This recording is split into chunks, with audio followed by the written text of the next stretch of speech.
దినేష్ రెడ్డి గారిలో మీకు నచ్చినటువంటి ఆ రాజకీయ లక్షణం ఏంటి సార్? అతను ఓపిక, అతను సహనము, అతను మాట, మనిషిని జారదీసే చొరవ, ఈ మూడు ఉన్న నాయకుడు సార్. అవి మూడు ఎవరికి ఉండవు. నాకు తెలిసి నాకు కూడా అంత ఓపిక లేదు. నాకు ఒకటో రెండో ఉన్నాయి. ఎవరున్నాయి మనిషితో మాట్లాడాలంటే ఇజుగు వస్తుంది, ఎక్కువ మాట్లాడాలంటే. కానీ అతనికి అది కాదు. ఏ మనిషితో అయినా సరే, చిన్న పిల్లవాడితో అయినా సరే, మనం చెప్పేది చెవి ఇట్ట పెట్టి ప్రశాంతంగా వింటాడు. ఆ ఓపిక దేవుడు ఇచ్చాడు అతను. అందుకని 100% రాజకీయానికి ఉండాల్సిన యువ నాయకుడు, దాంట్లో మార్పే లేదు. ఇందుకు లోకేష్ గారి గురించి మీరు ఏమంటారు సార్? లోకేష్ గారు కూడా ఫస్ట్ లో కొద్దిగా తడబడుతున్నారు. యువకాలం స్టార్ట్ అయిన తర్వాత 100% యాడికో వెళ్ళిపోయాడు అంతే. మన ఇండియాలోనే అట్లాంటి నాయకుడు లేడు అనే స్థాయికి వచ్చాడు. ఆ వాయిస్ గానీ. సో మొత్తానికి అక్కడ తండ్రికి తగ్గ తనయుడు లోకేష్ గారు, ఇక్కడ తండ్రికి తగ్గ తనయుడు దినేష్ రెడ్డి గారు. వీళ్ళిద్దరు కాంబినేషన్ లో ఆంధ్ర రాష్ట్రం 100% బాగుంటుంది అంటారు. ముందుకు పోయేదానికి రెడీగా ఉంది సార్. ఓకే సార్, మీరు ప్రత్యేకించి మీ వేగూరు గ్రామ పంచాయతీలో ఉన్నటువంటి సమస్యలు ఏంటి? మాకు చాలా సమస్యలు ఉన్నాయి. ఏమున్నాయి సార్? మంచినీటి సమస్య ఉంది. ఓకే, 100%. మెయిన్ అసలు మురికి నీటి సమస్య సార్. డ్రైనేజ్ అనేది నిర్వీర్యం సార్. డ్రైనేజ్ వ్యవస్థ బాగలేదు. డ్రైనేజ్ వ్యవస్థ అసలు వేగూరులో లేదు sir. Okay, zero sir. Drainage వ్యవస్థ అనేది ఒక కాలువ తవ్వారు సార్ అక్కడ కడతామని. ఈ రోజు దాన్ని వదిలేసారు. తవ్విన కాలువని కట్టకుండా వదిలేసారు వీళ్ళు. ఎమ్మెల్యే వస్తున్నాడని కాలువ తవ్వారు. తవ్విన తర్వాత తవ్వితే కట్టేటట్టు ఉండాలా, కట్టకుండా తవ్వడం ఎందుకు? వచ్చిన డ్రైనేజ్ నీళ్లు మొత్తం ఆ కాలువలో ఆగిపోయి పురుగులు, జనాలు, విపరీతంగా జ్వరాలు, పురుగులు, వాటి వల్ల దోమలు, వాటి వల్ల జ్వరాలు. దాన్ని మనం ఏం చేయలేని పరిస్థితి. ఓకే, మొదటి తాగునీటి సమస్య ఉందన్నారు, రెండు డ్రైన్ సమస్య ఉండే మీ పంచాయతీ. ఇంకా మాకు హౌసెస్ ఉన్నాయి సార్. జగన్ ఇళ్ళ కాలనీ ఇవ్వలేదండి? ఇచ్చారు కానీ అది అంత సక్సెస్ఫుల్ గా సెటరేట్ కాలేదు సార్. అది ఇళ్ల స్థలాలు కానీ ఇళ్ల కాలనీలు కానీ ఏమి ఇల్లు కట్టిన దాఖలే లేదు. కట్టలేదండి? ఏదో కొన్ని కట్టుకున్నారు. 7 అంకణాలు 8 అంకణాల్లో ఇల్లు కట్టుకొని ఏమి దాంట్లో ఉండాలా? ఒక మంచం అన్న ఇంట్లో వేసుకోవాలి కదా. స్థలం ఇచ్చిన ఒకటి ఇప్పిన ఒకటే కదా సార్. 7-8 అంకణాలు. ఇంకెవరికన్నా పశువులుంటే కట్టుకోవడం కూడా స్థలం లేదు. పశువులుంటే కట్టుకునే బైక్ పెట్టుకునేదా స్థలం? అయ్యో, ఇప్పుడు బైక్ ఉంటది కదా, ప్రతి ఇంటికి బైక్ ఉంది కదా సార్. ఇంతకుముందు సైకిల్ ఉండేది మనం చిన్నపిల్లలప్పుడు. ఇప్పుడు ప్రతి ఇంటికి సైకాలజీ మారింది కాబట్టి ఏదో స్తోమతలో చిన్న బైక్ అయినా కొనుక్కుంటాడు కదా. ఎందుకు మీ వేగూరు పంచాయతీలో ఇచ్చిన జగనన్న ఇళ్ల స్థలాలు ఇళ్ల కాలనీలు జరగలేదంటారా? జరగలే, అసలు జరగలేదంటారు. నేను నీకు లేఅవుట్లు చూపిస్తా, కావాలంటే ఆడకొట్టుకోండి చూద్దాం. సో మొత్తానికి వేగూరు పంచాయతీలో చాలా సమస్యలు ఉన్నాయి. చాలా. వాటి పరిష్కారానికి నిధులు మాత్రం లేవు. నిధులు అస్సలు జీరో. మరి ఈ విషయాన్ని మీరు నెక్స్ట్ ఏంటంటే రైతులు ఉన్నారు కదా సార్, కనీసం పంట కాలం గెతే లేదు సార్ అసలు. ఇప్పుడు రైతులకి ఏదన్నా కాలువ దొరికితే, కాలువ నీళ్లు వస్తే ఏదన్నా కొద్దిగా నీళ్లు వేసుకుంటే మోటార్ల మీద ఇప్పుడు పాలకి చేరు ఎట్టేస్తాం సార్. అట్ట మంచి నీళ్ళకి కొద్దిగా ఏదన్నా తోడైతే రైతులు కొద్దిగా అభివృద్ధి చెందుతారు, ఇబ్బందులు లేకుండా పంటలు పండించుకుంటారు. అట్ట కాలువ నీళ్లు అనేది నిర్వీర్యం అయిపోయినాయి. కాలువతో మొత్తం మీ ప్రాంతం అంతా రైతు ఆధారిత ప్రాంతం. 100% మాది డెల్టా ప్రాంతం. డెల్టా ప్రాంతం. మాకు రెండు కార్లు పండుతాయి. మీకు బోర్లు ఉన్నాయి. 2 కార్లు పండేదానికి బోర్లు ఉన్నాయి. బోర్ వాటర్ 100% మాకు ఉపయోగపడుతుంది. దానివల్ల ఏంటంటే కొద్దిగా కాలువ నీళ్లు దానికి కానీ తోడైతే ఇంకా బాగుంటది. అసలు కాలువ నీళ్ళు అనేది జీరో అయిపోయింది సార్. జీరో అయిపోయింది. కాలువలో దూడిపోయి వాటి గురించి పట్టించుకోక ఉపాధి హామీ పథకాలు అంటున్నారు కదా సార్, అవి ఏం చేసేదిలే, పని ఏం లేదు సార్. వాళ్ళ బిల్లులు మాత్రం పెట్టుకుంటున్నారు. కాలువ పుడికి తీసేదిలే, ఏమీలే. బిల్లులు కాడికి వచ్చేదానికే సర్పంచ్లకు ఫోన్ చేసి గ్రామ సభలు పెట్టాలా, రండి మేము పని చేస్తున్నాం అంటున్నారు. మాకేం ఏడ చేసిన దాఖలైతే కనపడటంలా. వాళ్ళకే వాళ్ళు తీర్మానం రాసేసి సర్పంచ్ గారి సంతకం తీసేసుకుంటారు. సర్పంచ్ గారి సంతకం తీసేసుకుని ఇంకా అదే కంటిన్యూషన్ ఫోను.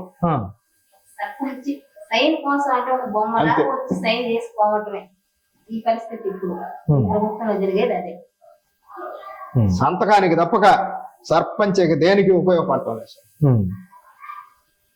100% జరుగుతుండేది అదే స్టేట్ మొత్తం, మా పంచాయతీ అనే కాదు. ఓకే సార్, మరి ఈ విషయంలో రేపు మీరు ప్రజలకు ఈ విషయాన్ని తెలియజెప్పారా?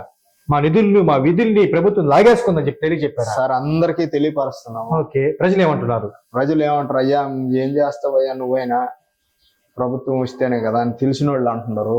తెలియని వాళ్ళు అవతల వాళ్ళు ఏమంటారంటే వాళ్ళు ఏందులో చేసేది, వాళ్ళు చేయలేరు అని అవతల ప్రభుత్వం వాళ్ళు అంటే తెలిసినా కూడా వీళ్ళు కొద్దిగా అవగాహన చదువుకున్న వాళ్ళు మాత్రం జనాన్ని ఏం చేస్తాడులే, పంచాయతీలో డబ్బులు లేకపోయినాయి వాళ్ళైనా ఏం చేస్తారు, నిర్వీర్యం అయిపోయింది పంచాయతీలు అని అర్థం చేసుకునే వాళ్ళు అయితే 100% మాత్రం నాయన ఏదో ఇబ్బంది లేకుండా చేయండి నాయన అంటున్నారు. వాస్తవంగా ప్రతి సర్పంచ్ ఆస్తులు అమ్ముకున్నారు సార్ ఈ ప్రభుత్వంలో. ప్రతి సర్పంచ్ రాష్ట్ర వ్యాప్తంగా ఉండే భిక్షాటన కూడా చేసే పరిస్థితికి వచ్చింది. మాకున్న ఆస్తులు కూడా అమ్ముకున్నాము. ఆర్థికంగా భయంకరమైన ఆర్థిక ఇబ్బందులు పడుతున్నాం. ఇన్ని ఇబ్బందులు పడుతున్న మీరు వైఎస్ఆర్ కాంగ్రెస్ పార్టీ నుంచి ఎన్నికైన సర్పంచులతో కలిసినప్పుడు వాళ్ళు ఏమంటున్నారు? వాళ్ళు మాట బయటికి పొక్కలేక చల్లంగా మనకు బాగుండేవాడు, ఏం చేస్తాం బావా మేము కూడా ఏం చేయలేని పరిస్థితి కదా, మేము మాట్లాడితే పైనుంచి ప్రెజర్ మాకు, అందుకని మీరే మాట్లాడండి మీ వెనక మేము ఉంటాం. మరి రానున్న ఎన్నికల్లో వాళ్ళు తీర్పు ఎలా ఉండే అవకాశం ఉంది? సార్ వాస్తవం చెప్తున్నా, ఇది నిజమైన మాట. సర్పంచ్ అనేవాళ్ళు మాత్రం 100% ప్రభుత్వం రావాలని కోరుకోవడం లేదు సార్. ఏ ప్రభుత్వం రాకూడదని? వైసీపీ ప్రభుత్వం రాకూడదని కోరుకుంటున్నారు సార్. ప్రతి సర్పంచ్ ఎవరైనా సరే, అది వైసీపీ వాళ్ళైనా సరే అంత ఇబ్బందులు పాలు. ప్రభుత్వం మారితే ఇంకా రానున్న 2 ఏళ్ళైనా సరే మేము ఏదో కొద్దిగా పనులు చేసుకుంటాం, ఏదో కొద్దిగా పెట్టింది ఏదో చేసుకుని గ్రామాన్ని అభివృద్ధి చేసుకుని కొద్దిగా పేరన్న తెచ్చుకుంటాం అనే పరిస్థితిలో ఉన్నారు సార్. వాళ్ళు కూడా వైసీపీ నుంచి గెలిచిన వాళ్ళు కూడా అదే పరిస్థితి. వాళ్ళు బయటపడలేక ముక్కు పట్టుకొని ఊగులాడుతున్నారు సార్, ఏం చేయలేని పరిస్థితుల్లో. సో మొత్తానికి జగన్మోహన్ రెడ్డి గారు అధికారంలోకి వచ్చిన తర్వాత ఈ 4.5 సంవత్సరం 4.25 సంవత్సరం మొత్తం అన్ని వ్యవస్థలు నాశనం అయిపోయాయి. ప్రతి వ్యవస్థ నిర్వీర్యం. మొదటి పంచాయతీ వ్యవస్థ 100% పంచాయతీ వ్యవస్థ అసలు జీరో అయిపోయింది. ప్రజల చేత ఎన్నుకోబడిన సర్పంచ్ కన్నా ప్రభుత్వం చేత ఎన్నుకోబడిన వాలంటరీకే అలువుగాని గౌరవం, మామూలు గౌరవం కాదు, మర్యాద పూర్వకమైన గౌరవం. ఇది సర్పంచుల అవమాన పరిస్థితి అంటారు. పక్కా సార్, మామూలుగా కాదు. 100% ఈ విషయం అయితే సర్పంచులకి అవమానకరమైన విషయం ఇది. ఇంతకు మునుపు రేషన్ కార్డు ఇవ్వాలన్నా, పెన్షన్ ఇవ్వాలన్నా, పక్కా ఇల్లు కట్టించుకోవాలన్నా ఏదైనా సరే ముందు సర్పంచ్ గారి దగ్గరకు వచ్చి మాట్లాడుకుని వాళ్ళ అనుమతితో ఆ కార్యక్రమాలు జరిగేది. కానీ ఈ రోజు అసలు లేదు సార్, అసలు జీరో. అయ్యో, ఇప్పుడు ఆడుదాం ఆంధ్ర పెట్టారు కదా, ఇప్పుడు అది ప్రజలు అడగలేదు కదా ఇట్లాగా ప్రోగ్రాం పెట్టండి అని. ప్రజలు ఏమంటున్నారు, ఆదుకో ఆంధ్ర అంటున్నారు కానీ నువ్వు ఇట్లాగా అనలేదు కదా. అది అసలు కార్యక్రమం రాంగ్ సార్, అసలు అది పెట్టడం. అది కూడా సో ప్రభుత్వ ధనాన్ని దుర్వినియోగం చేస్తున్నారు తప్ప అనుకున్నంత ప్రయోజనం లేదంట. అసలు తెలియకుండానే చాలా మంది కూడా ఇసుకెత్తిపోతున్నారు ఈ ప్రభుత్వాన్ని చూసి. అట్లాగా మాట్లాడుకోవటం అంటే డైరెక్ట్ గా మాట్లాడలేకపోతున్నారు. ఎందుకంటే వాళ్ళు అధికారంలో ఉన్నారు, మనం మాట్లాడకూడదు. ఆపోజిట్ వాళ్ళు మాట్లాడితే వాళ్ళ వెనకాల మనం నడుద్దాం, మాట్లాడతాం అనే విధంగా ఉండాలి. చంద్రబాబు గారు ఈ మధ్య 6 గ్యారెంటీస్ అని ఒక పథకాలను పెట్టారు. అందులో భాగంగా మీ మహిళని ఉద్దేశించి ఆయన మాట్లాడుతూ ప్రతి ఇంటికి సంవత్సరానికి 3 గ్యాస్ సిలిండర్లు ఫ్రీ అన్నారు. స్త్రీలకి ఉచిత బస్సు ప్రయాణం ఫ్రీ అన్నారు. అదే మాదిరిగా మీకు ఎంతమంది బిడ్డలు ఉంటే అంతమందికి ఆడబిడ్డ నిధి పెట్టి వాళ్ళకి 1500 చొప్పున నెలకిస్తానన్నారు.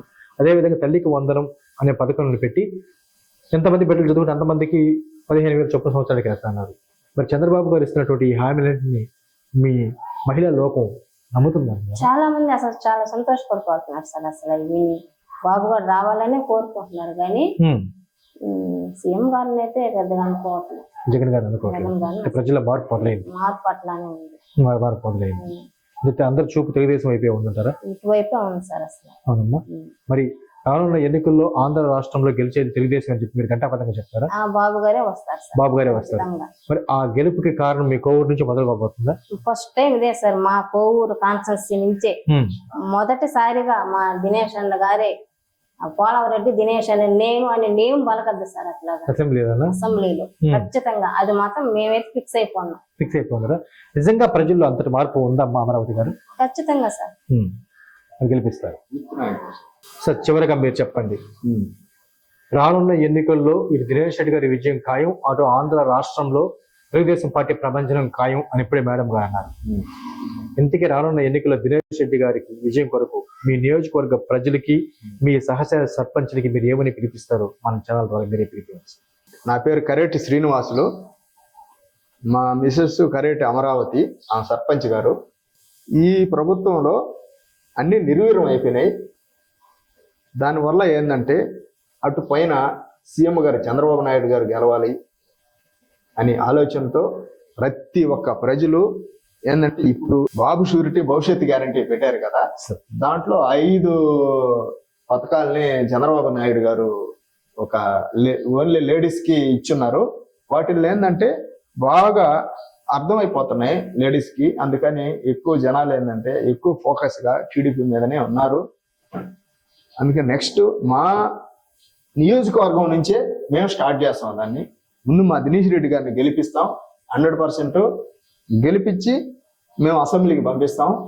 గెలిచేది 100% ఖాయం. మా యూత్ లీడర్లు మొత్తం మేము అందరం శక్తి వంచినా లేకుండా మేము కృషి చేస్తాం, ఖచ్చితంగా గెలిపిస్తాం.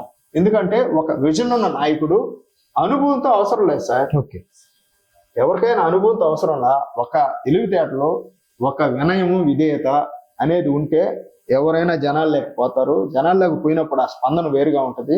మనం ఎందుకంటే ప్రతి మండలం నేను తిరుగుతున్నాను, నేను అవగాహన చేశాను. అతనిలో ఉండే ఓపిక, అతనిలో ఉండే సహనం, అతనిలో ఉండే గుణము అన్నీ కూడా జనాలకు ప్రతి ఒక్కరికి నచ్చుతున్నాయి.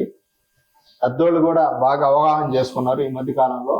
మనకు వయసు చిన్నదైనా కూడా ఇబ్బంది లేదు, మనకు 100% ఉపయోగపడతాడు అని ఖచ్చితంగా మా కోవూరు నియోజకవర్గంలో ప్రతి ఒక్కరి శక్తి వంచన లేకుండా ఆ దినేష్ రెడ్డి గారిని గెలిపించి 100% తెలుగుదేశం జెండా ఎగరేసేదైతే ఖాయం. Okay, thank you very much sir. మీ విలువైన సమయాన్ని మన ఛానల్ ప్రేక్షకులకు కేటాయించి మీ అనుభవాన్ని, రాబోయే ఎన్నికల్లో మీ వ్యూహాన్ని తెలియవచ్చేందుకు ధన్యవాదాలు. సో మీరు చెప్పిన విధంగా తిరిగి రాష్ట్రం గాడిలో పడాలంటే చంద్రబాబు గెలవాలంటున్నారు 100%. మరి దినేష్ రెడ్డి విజయం కొరకు మీరు నిరంతరం పనిచేస్తారు. నిరంతరం పనిచేస్తాం. Thank you very much. మీరు అనుకున్నన్ని జరగాలని మన ఛానల్ తరఫున మనసారి కోరుకుంటున్నామండి. ఈ డిబేట్లో పాల్గొన్నందుకు సర్పంచ్ గారైనటువంటి అమరావతి గారికి, మరి హస్బెండ్ అయినటువంటి శ్రీనివాస్ గారికి అందరికీ ధన్యవాదాలు. Thank you very much.